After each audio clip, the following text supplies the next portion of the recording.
حاضرین کرام، ہمارے ترغی مشاعروں کا یہ دوسرا مشاعرہ ہے۔ میں اس ترغی مشاعرے میں ماہ محرم کی مناسبت سے یوم عاشوراء کے موقع پر اس پروگرام میں آپ سب کا دل کی گہرائیوں سے استقبال کرتا ہوں۔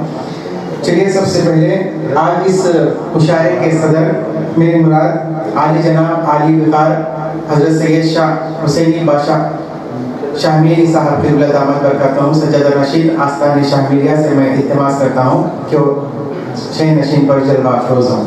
مہمان خصوصی میں عطا اللہ اختر صاحب سے گزارش کروں گا کہ وہ ڈیس پر تشریف لائیں۔ ایک دور چلا تھا شہر کڑپا میں جس میں جو ہے الگ الگ لوگوں کو بغیر کسی عمر کے عہدے دیا کرتے تھے، تو ہمارے محمود شاہ صاحب نے اسی سلسلے کا جو ہے پھر وہ جاری کرتے ہوئے ہمارے درمیان جو شعراء ہیں ان شعراء کی حوصلہ افزائی کے تحت انہیں الگ الگ مشاعروں میں وقتاً فوقتاً مہمان خصوصی، مہمان اعزازی اور ناظم مشاعرہ کے حیثیت سے ذمہ داری دے رہے ہیں تاکہ ہمارے اندر حوصلہ بڑھے۔ تو اسی سلسلے سے میں ہمارے صادق ولی صادق صاحب سے گزارش کرتا ہوں کہ آج کے مشاعرے کے آپ مہمان اعزازی ہیں، ڈیاس پر جلوہ افروز ہوں۔ بارگاہ رسالت معاب میں گلگاہ عقیدت پیش کرنے کے لیے ہمارے ستار فیضی صاحب سے گزارش کرتا ہوں کہ وہ نعت کا نذرانہ پیش فرمائیں۔ صدر محترم، مہمانان خصوصی، شعراء کرام، السلام علیکم ورحمۃ اللہ۔ نعت کے چند اشعار بطور خاص سماعت فرمائیے۔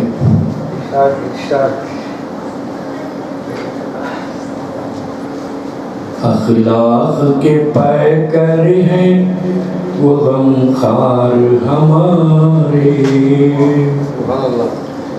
اخلاق کے پیکر ہیں وہ غمخوار ہمارے، غمخوار ہمارے، بے کس کے مددگار ہیں سرکار ہمارے، بے کس کے مددگار ہیں سرکار ہمارے، ان کا ہے کرم اعلیٰ ہے افکار ہمارے، ان کا ہے کرم اعلیٰ ہے افکار ہمارے، مسرور ہیں سرشار ہیں اشعار ہمارے، مسرور ہیں سرشار ہیں اشعار ہمارے، یہ انبیاء کہتے ہیں سبھی روز ازل سے، روز ازل سے، سردار ہیں سردار وہ سردار ہمارے، سردار ہیں سردار وہ سردار ہمارے۔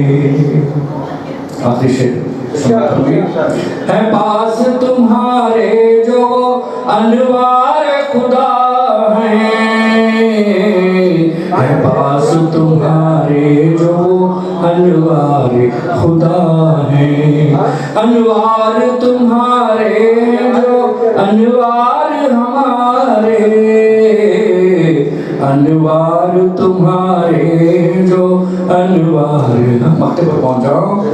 آفت کوئی اسلام پہ گر آئے گی فیضی، آفت کوئی اسلام پہ گر آئے گی فیضی،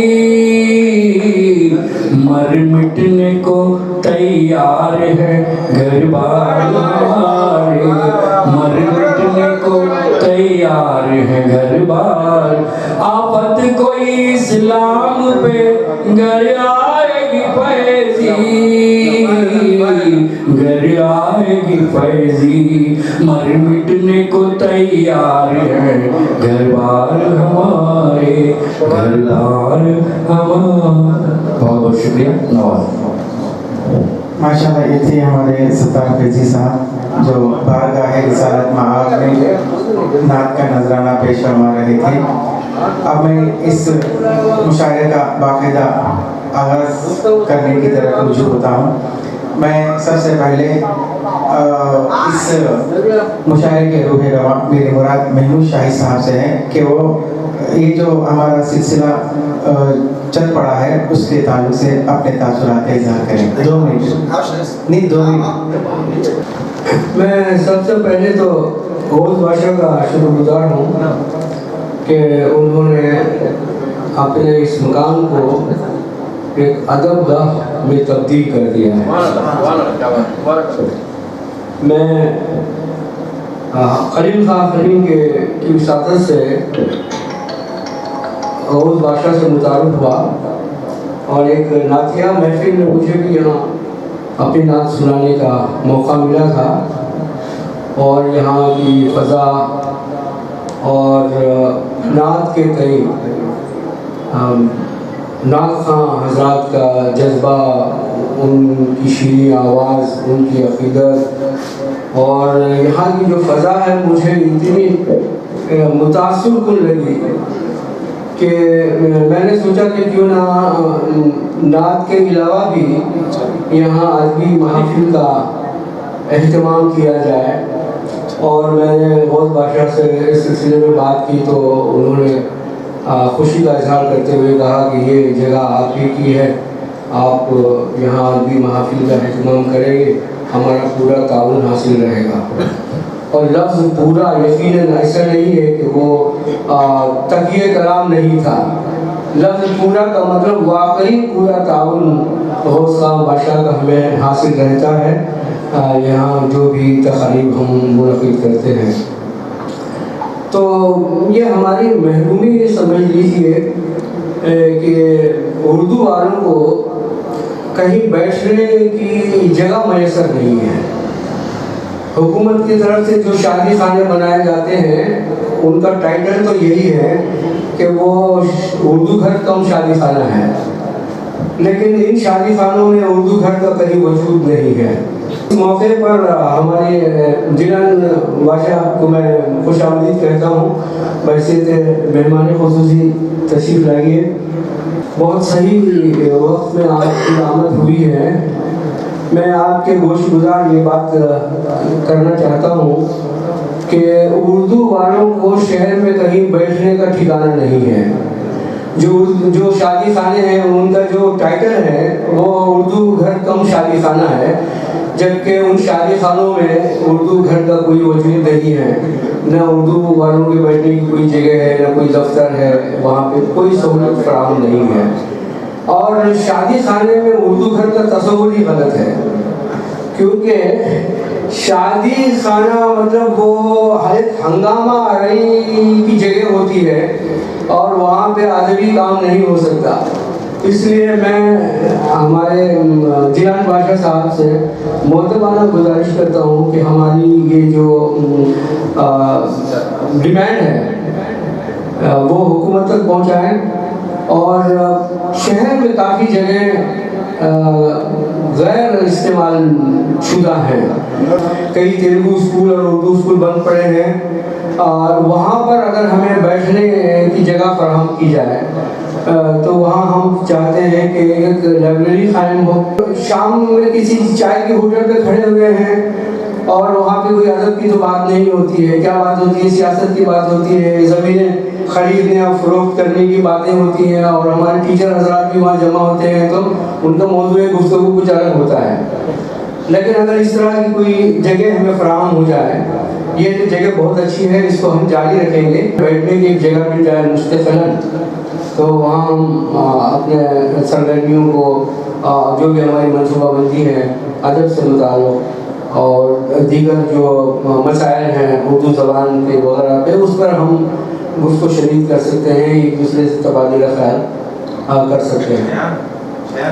اور فی الحال یہ جو ہمیں جگہ میسر ہوئی ہے یہ بہت ہی مناسب جگہ ہے. ایک تو شہر کے درمیان ہے اور پھر جو اس کے مالک ہیں وہ بہت ہی مطلب مخلص اور انہیں خود نمائی کی کوئی بھی مطلب انہیں جذبہ نہیں ہے. وہ ایک بیچارے کونے میں بیٹھے رہتے ہیں دیگر پروگرام میں وہ سارے انتظامات کر کے وہ چلے گئے ہیں. لیکن اکثر ایسا ہوتا ہے کہ جو منتظمین ہوتے ہیں وہی اسٹیج پہ شائع ہوئے رہتے ہیں اور صرف وہی نظر آتے رہتے ہیں. لیکن یہاں اس طرح کا کوئی معاملہ نہیں ہے اور بہت اچھی جگہ ہے. ہم ان کے شکر گزار ہیں. اور یہ سلسلہ ہم نے اس لیے شروع کیا کہ بزم زگی ایک دور تھا. ہمارا شہر جو ہے مشاعروں کے لیے بہت معروف ہے. ہندوستان کے تمام بڑے شعراء جیسے آستانہ شہریہ میں ہر سال ایک طرح مشاعرہ ہوتا تھا. غیر معمولی نوعیت کا مشاعرہ ہوتا تھا اور اس مشاعرے میں ہندوستان کے تمام بلند پایا شعراء شریک ہوتے تھے اور ہمیں ان کا کلام سننے کا موقع ملتا تھا. اسی طرح میلاد نبی کمیٹی کے ذریعے تمام ایک کل ہند مشاعرہ منعقد ہوتا تھا اعلیٰ پیمانے پر. پھر آستانہ مکتوم رہی وہ سلسلہ تو جاری ہے اور درگاہ آستانہ شہری کے یہاں بھی سلسلہ جاری ہے لیکن اس کے اندر تواتر نہیں ہے. کچھ وقفے کے بعد جو ہے پروگرام ہو رہے ہیں لیکن وہ بات نہیں ہے. بس ہمارے مہمان خصوصی آئیے جو سرپرست تھے وہ سید درویش قادری زکی صاحب تھے اور ان کے زیر سرپرستی بزم قائم ہوئی تھی بزم زکی. بزم زکی کے زیر اہتمام ماہانہ طرحی مشاعروں کا اہتمام کیا جاتا تھا اور ان مشاعروں میں تمام شعراء کو صدر کی حیثیت سے مہمان خصوصی کی حیثیت سے انہیں جگہ دی جاتی تھی اور وہ کافی تقریباً ایک دہائی پر منحصر وہ سلسلہ چلتا رہا. پھر طرحی مشاعروں جو کلام جمع ہوا تھا طرحی مشاعروں کا انہیں جمع کر کے افکار بزم زکی کے نام سے ایک مجموعہ انہوں نے شائع کیا. وہ بہت ہی مطلب ہمارے شہر کا وہ پہلا مجموعہ تھا جس میں تمام شعراء کا کلام جمع کیا گیا تھا. اس میں سلمان حسین جاوید صاحب کا بہت ہی زبردست تنقیدی مضمون بھی شائع ہوا ہے. تو یہ ہماری روایت رہی ہے لیکن چونکہ وہ دلچسپیاں کم ہوتی چلی گئی ہیں اور حالات تبدیل ہوتے گئے ہیں. بیچ میں جو ہے وقفہ بہت آ گیا ہے لیکن یہ ہے کہ اس طرح کی تقاریب کا تسلسل برقرار ہے. لیکن سامعین کی تعداد بھی کم ہونے کی وجہ یہ ہے کہ ان تقاریب کا سلسلہ جو ہے وہ منقطع ہو گیا. اگر تواتر سے مسلسل تقاریب کا اہتمام ہوتا رہا تو سامعین بھی کثیر تعداد میں وہ شامل ہوتے رہیں گے. اسی بات کو ہم نے سامنے رکھتے ہوئے ان محافل کا سلسلہ شروع کیا ہے. ہر تقریب میں نئے چہرے اکثر ایسا ہوتا تھا کہ مشاعروں میں کچھ عمر رسیدہ احباب زیادہ نظر آتے تھے لیکن ماشاءاللہ دیکھیے یہاں جو بھی موجود ہیں سامعین وہ سب جوان سال ہیں اور نیا جذبہ ہے نیا خون ہے. اردو شعر ادب سے ان کی وابستگی وہ قابل تحسین ہے. آپ یقین مانیے برق صاحب کڑپا کا بہت بڑا نام ہے. کڑپا کا نہیں بلکہ جنوبی ہند کا بہت بڑا نام ہے برق کڑوی جن کی یاد میں ہم نے گزشتہ محفل کا اہتمام کیا تھا. آپ یقین مانیے وہ کبھی سائیکل پر نہیں چلتے تھے پیدل ہی چلتے تھے اور چلتے چلتے اگر آٹو بھی ڈرائیور ان کے پہچان کا نظر آ جاتا تھا تو اس سے کہتے حضرت مشاعرہ ہے جی تم آنا جی. آٹو ڈرائیور سے بھی کہتے تھے کہ بازار میں سبزی خریدنے کے لیے جاتے تھے تو سبزی بیچنے والوں سے سبزی فروش سے کہتے تھے حضرت مشاعرہ ہے جی وہاں آنا جی تمہیں. تو اس طرح جو ہے اتنا بڑا شاعر انا کا کوئی مسئلہ نہیں ہے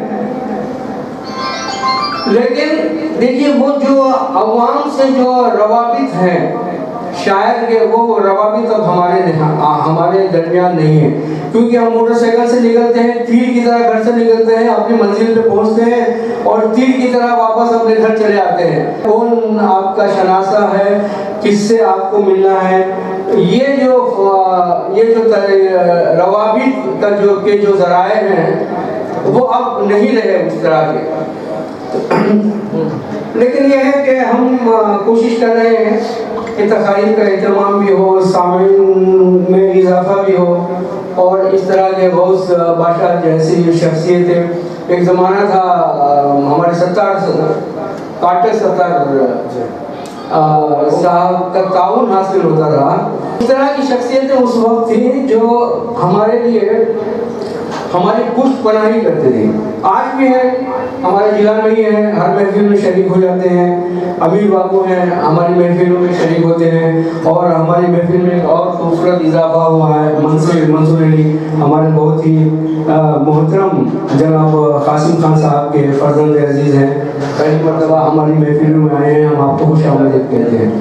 تو اس طرح کی اگر ہمارے ساتھ تعاون حاصل رہا، شہر کے لوگوں کا تعاون حاصل رہا، تو تقاریب کا بھی اہتمام ہوتے رہے گا، زبان بھی زندہ رہے گی، ادب بھی زندہ رہے گا، اور یہ فضا جو ہے ہمیشہ قائم رہے گی، اور میں آپ سب کے تعاون کے لیے شکر گزار ہوں۔ شکریہ۔ ماشاءاللہ، یہ تھے ہمارے محمود شاہی صاحب جنہوں نے اس وزن کے آغاز کے مطابق پروگرامز کے تعلق سے مختصر ہی صحیح کڑپے کی ادبی پس منظر کا انہوں نے احاطہ کیا ہے۔ یہ ہماری یقیناً بدقسمتی ہے کہ ہمارے پاس حکومت کے بڑے بڑے نمائندے موجود تھے، موجود ہیں، اور انشاءاللہ آگے بھی موجود رہیں گے۔ شاید اس میں ہماری بھی کوتاہی ہے، کمزوریاں ہیں ہمارے، کہ ہم ان تک نہیں پہنچ پا رہے ہیں، اور ہمارے جو مطالبات ہیں ان تک لے جا کر ان سے منوا نہیں پا رہے ہیں۔ حکومت سے صرف لڑ کر حاصل کی جا سکتی ہیں، کب تک تف تفیلی پر ہم زندگی گزار سکتے ہیں۔ شاہی صاحب نے ایک اہم مدعا اٹھایا ہے یہاں پر کہ ہمارے اردو والوں کو بیٹھنے کے لیے کوئی جگہ نہیں ہے، جبکہ سی پی گراؤنڈ ایک بڑا ادارہ ہے جہاں پر تیلگو کے شعراء بیٹھتے ہیں، رائٹرز بیٹھتے ہیں، وہاں پر بڑے بڑے محافل ہوتے ہیں، سیمینارز ہوتے ہیں، کسی قسم کا وہاں پہ تکلیف کا یہ نہیں ہے۔ پھر اس بعد پریس کلب ہے ہمارے پاس، پریس کلب میں لوگ بیٹھتے ہیں، اٹھتے ہیں۔ پھر اس بعد ہر طرح ایک ایجنسی لے لیجیے، ہر ایجنسی کے لیے ایک ادارہ ہے، وہ بھی گورنمنٹ سے ہے۔ جب اردو کی بات آتی ہے تو اردو کے لیے اہل خیر حضرات کی طرف دیکھنے کا اہل خیر حضرات کس کس کو دیکھیں گے؟ کیا مدرسوں کو دیکھیں گے، مساجد کو دیکھیں گے، خانقاہوں کو دیکھیں گے، پھر اردو کو دیکھیں گے۔ اور یہ بات بھی میں دعوے کے ساتھ کہنا چاہتا ہوں کہ جب بھی اردو کا بھلا ہوا ہے تب تیلگو گورنمنٹ تھی ساتھ میں۔ منصور بھائی ہیں، ہمارے ضلع بھی ہیں، ہمارے مسلمانوں کی طرف سے نمائندگی کرنے والوں میں پیش رہتے ہیں ماشاءاللہ۔ جب بھی آپ فیس بک اوپن کریں گے تو کسی نہ کسی مسئلے پر یہ آتے رہتے ہیں، کسی نہ کسی ڈیاس سے جو ہے مسلمانوں کی آواز بن کر اٹھاتے ہیں۔ اور مزید سما خراشی کے بغیر ہمارے بیچ میں تشریف فرما صدر محترم سے گزارش کرتا ہوں کہ وہ اپنے تاثرات کا اظہار کریں، اس کے بعد انشاءاللہ باقاعدہ مشاعرے کا آغاز ہوگا۔ نحمدہ و نصلی علی رسولہ الکریم، اما بعد، حاضرین کرام اور شعراء حضرات، حضرت امام حسین رضی اللہ تعالیٰ عنہ ہمارے محسن، ان کا احسان ہم پر اتنا ہے کہ ہم بتا نہیں سکتے۔ ایک زمانہ تھا جب کڑوا میں 4-5 جلسے محرم کے مہینے میں ہوا کرتے تھے۔ نقاش میں مثلاً مٹھی کا باغ بولتے ہیں، مٹی کا باغ، وہاں ہمارے آستانے میں دوسری جگہ تقریباً 6-7 جلسے ہوا کرتے تھے۔ لیکن آج حال یہ ہے کہ ایک بھی جلسہ منعقد نہیں ہوتا۔ یوم حسین منانا ہم بھول گئے ہیں، اور جو قوم محسنوں کو بھول جاتی ہے وہ ہمیشہ زوال کا شکار ہوتے ہیں۔ جو قوم اپنے محسنوں کو بھول جاتی ہے وہ ہمیشہ زوال کا شکار ہوتی ہے، اور آپ حضرات دیکھ رہے ہیں کہ ہمارا کیا حال ہے۔ بہرحال کچھ باتیں عرض کرنی ہیں۔ اللہ کا ارشاد ہے قرآن مجید میں، اللہ نے فرمایا وَلَا تَحْسَبَنَّ الَّذِينَ قُتِلُوا فِي سَبِيلِ اللَّهِ أَمْوَاتٌ بل احیاء عند ربهم یرزقون۔ اللہ نے فرمایا آل عمران میں، پارہ جو ہے آل عمران، اس میں اللہ نے فرمایا کہ تم ان لوگوں کے بارے میں یہ مت سوچو کہ یہ مر گئے، جو اللہ کی راہ میں شہید ہوتے ہیں ان کے بارے میں یہ مت سوچو کہ وہ مر گئے، ختم ہو گئے، وہ زندہ ہیں اور اللہ کی جانب سے ان کو رزق دیا جاتا ہے۔ اللہ نے فرمایا وہ زندہ ہیں اور ان کو رزق دیا جاتا ہے۔ تو ہم لوگ یاد کرتے ہیں مرحومین کو، اور جو زندہ ہیں ان کو یاد نہیں کرتے اور ان کا حق صحیح ادا نہیں کرتے۔ کافر ہے جو منکر ہے حیات شہداء کا، ہم زندہ جاوید کا ماتم نہیں کرتے۔ کافر ہے جو منکر ہے حیات شہداء کا، ہم زندہ جاوید کا ماتم نہیں کرتے۔ بہرحال یہ موقع غنیمت ہے۔ آج کل حالات حاضرہ میں ایک طرف آگ ہے، ایک طرف اولاد ابراہیم ہے، ایک طرف نمرود ہے۔ اس میں علامہ اقبال نے کہا آگ ہے، اولاد ابراہیم ہے، نمرود ہے، کیا کسی کو پھر کسی کا امتحان مقصود ہے؟ آگ ہے، اولاد ابراہیم ہے، نمرود ہے، کیا کسی کو پھر کسی کا امتحان مقصود ہے؟ آگ کیا ہے؟ نیوکلیئر پلانٹ ہیں، نیوکلیئر ہتھیار ہیں، سب جگہ تقریباً بڑے بڑے جو ترقی یافتہ ملک ہیں ان کے پاس نیوکلیئر ہتھیار ہیں۔ اولاد ابراہیم ہے یعنی مسلمان بھی ہیں، اور اولاد ابراہیم ہے، نمرود بھی ہے۔ ٹرمپ کیا ہے؟ نمرود، نتنیاہو نمرود۔ ایسے حالات میں کیا اللہ جل شانہ ہمارا امتحان لینا چاہتے ہیں؟ آگ ہے، اولاد ابراہیم ہے، نمرود ہے، کیا کسی کو پھر کسی کا امتحان مقصود ہے؟ اسی طرح یہ شہادت گاہ الفت میں قدم رکھنا ہے۔ لوگ آسان سمجھتے ہیں مسلمان ہونا۔ ہم کیا ہے؟ مسلمان ہونا بالکل آسان سمجھتے ہیں، لیکن جب وقت آتا ہے مال خرچ کرنے کا تو پیچھے ہٹتے ہیں۔ جب قربان ہونے کا اپنی جان کو قربان کرنے کا موقع آتا ہے اس وقت بھی پیچھے ہٹ جاتے ہیں۔ یہ ہمارے لیے ٹریجڈی ہے، سب سے بڑی ٹریجڈی ہے۔ اس کا مطلب یہ نہیں کہ جاؤ بیکار کی لڑائی لڑ کے مر جاؤ، اس کا مطلب یہ نہیں۔ جہاں تم کو اپنی جان دینی ہے وہاں جان قربان کرنی ہے، وہی سچا مسلمان ہے۔ لہذا آج سے دیکھیے صحابہ کرام کا کیا حال تھا، حضرت امام حسین نے کیا کیا۔ ان کو معلوم تھا کہ وہ شہید ہونے والے ہیں، لیکن سنو بے غور سے سنو، یہ باتیں بتائیں گے نہیں آپ کو کوئی، اور یہ بتانے کے لیے میں بول رہا ہوں آپ کو۔ بیٹھو ذرا دیر بیٹھو۔ تو حضرت امام حسین کو معلوم تھا کہ وہ شہید ہونے والے ہیں۔ بعض لوگ کہتے ہیں کہ خامخواہ جان دی حضرت امام حسین نے، ضد کی، ضد کا مقابلہ کیا، نعوذ باللہ من ذالک۔ ایسی بات نہیں ہے۔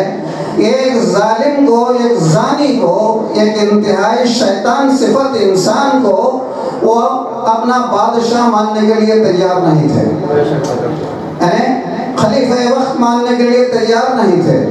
اگر خدا نخواستہ اگر حضرت امام حسین اس کے ہاتھ پہ بیعت کر لیتے تو لوگ بولتے بھائی چلو لچا لفنگا ہی صحیح، امام حسین نے بیعت کر لی ان کے ہاتھ پہ، ہم کیوں نہیں کریں؟ یہ بات پیدا ہوئی۔ حق کے سامنے کھڑے ہونے کا جو مظاہرہ کیا حقانیت کا حضرت امام حسین نے، اس کی تعریف کرنی چاہیے۔ ایک مثال قائم کی حضرت امام حسین نے، شاہ است ماد شاہ است حسین، دین است دی پناہ است حسین، سرداد نداد دست در دست یزید، حقا کے بنا لا الہ است حسین۔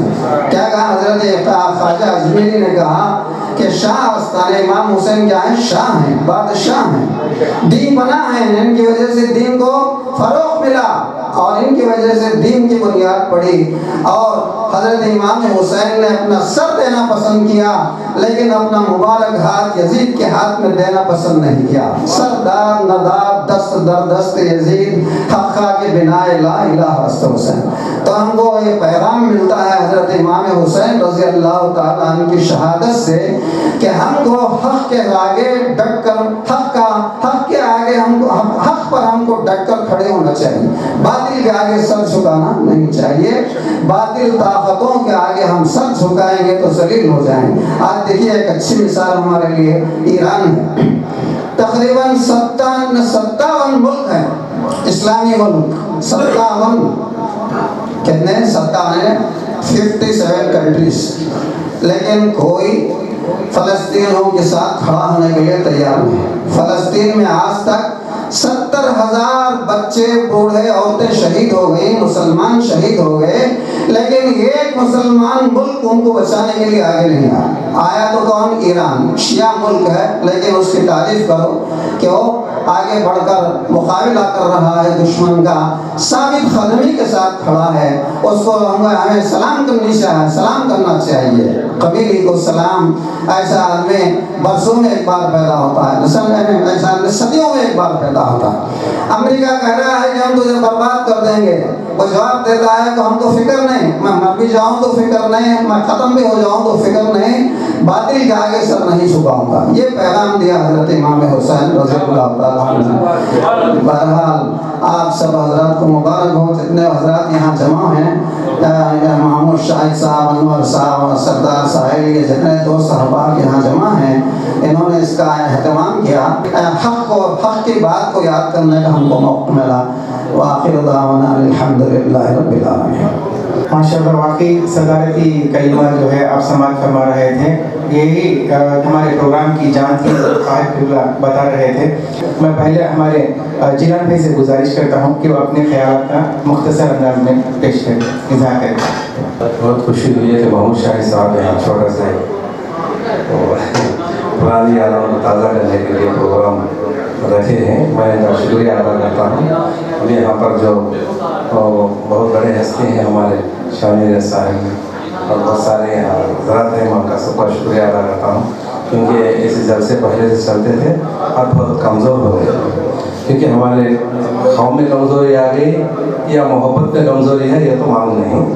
وہ کیا بات ہے اس کی کوئی انداز بیان ابھی وقت نہیں ہے, بول نہیں سکتے ہم, کیونکہ ہم بھی ایک وقت ایسا تھا کہ مسلمانوں کو ملانے کے لیے, مسلمانوں کے پروگراموں کے لیے بہت سارے اسکولس میں سب کرے, میں بھی محمد شاہد صاحب. اور اس کے بعد ہمارے جو ہر ایک انسان اس کے جگہ بہت بزی ہو گئے. ابھی اب قوم کے لیے مسلمانوں کے جو ضرورتیں ہیں ان کو پہچاننے میں بہت کمی ہو گئی.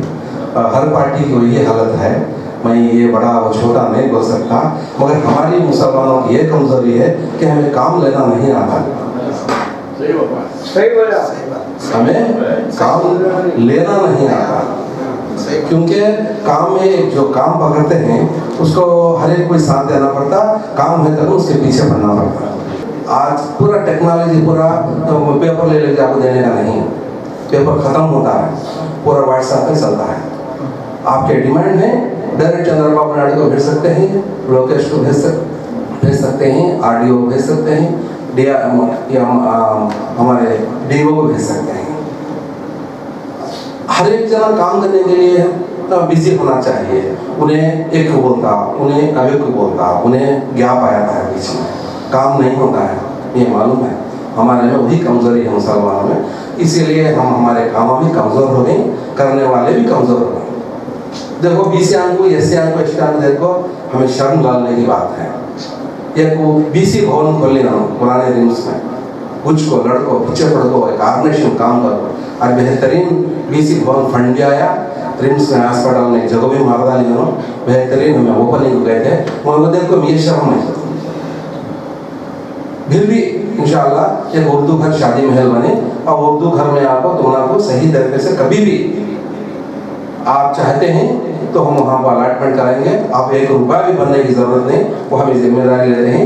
یہ سب ہوتے تھے, اب کئی کو نہیں ہوتا ہے, وہ میرے کو نہیں معلوم. اس کے اوپر آپ بھی انٹرسٹ لگے تو میں کمشنر کو بول کو, MLA مادھو ریڈی کو بول کو, اور ہمارے باسو صاحب کو بول کو, وہیں پر ہمیں ایک بڑی روم ایک مین ہال, ہمیں کبھی بھی ضرورت پڑی تو اسے الاٹمنٹ کرنے کے لیے ہم کام کرنے کے لیے تیار ہیں. کام لینا ہے, آپ کو کام لینا ہے, کام ہوتا کسی حالت میں کریں گے کہ اس میں لگاتار کوشش ہونا چاہیے.